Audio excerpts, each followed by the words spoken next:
দুটি দোয়া আমরা রমজানে বেশি বেশি করব। আমিও পড়ি, আমরা সবাই পড়ি। আল্লাহুম্মা ইন্নী আসআলুকাল জান্নাহ ওয়া আউযু বিকা মিনান নার।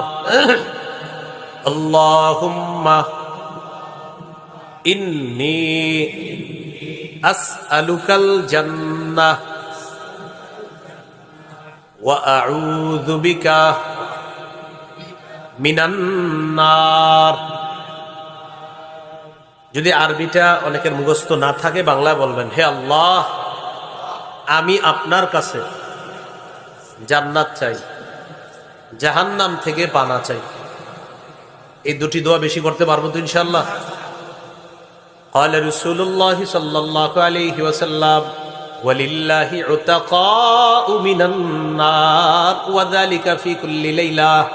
নবীজি বলেন, রমজান মাসে প্রতি রাতে অসংখ্য অগণিত জাহান্নামীকে জাহান্নাম থেকে মুক্তি দেওয়া হয়। তো দোয়া করবেন, আল্লাহ আমার আত্মীয় স্বজনের কেউ জাহান্নামী আছে কিনা জানি না, আল্লাহ যদি থাকে আপনি মুক্তি দিয়ে দেন, মুক্তির ব্যবস্থা করে দেন। এইভাবে দোয়া করা। তাহলে রমজানে বেশি বেশি কি করব ভাই? দোয়া করব। 12 নাম্বার, জিকির করা। 4টা জিকির বেশি বেশি করার চেষ্টা করব। কয়টা জিকির? 4টা। قال رسول الله صلى الله عليه وسلم আহাব্বুল কালামি ইলাল্লাহি আরবা। নবীজি বলেন, আল্লাহর কাছে 4টি কথা সবচেয়ে পছন্দের। পড়ি, সুবহানাল্লাহ, আলহামদুলিল্লাহ, লা ইলাহা ইল্লাল্লাহ, আল্লাহু আকবার। এবার বলেন, বিশুদ্ধ ভাবে, বিশুদ্ধ উচ্চারণে, ধীরস্থির ভাবে। আবার 3টা, বিশুদ্ধ ভাবে, বিশুদ্ধ উচ্চারণে, ধীরস্থির ভাবে। এই 4টি জিকির আমরা করব ইনশাআল্লাহ। অশুদ্ধ ভাবে কিভাবে? তাড়াতাড়ি কিভাবে?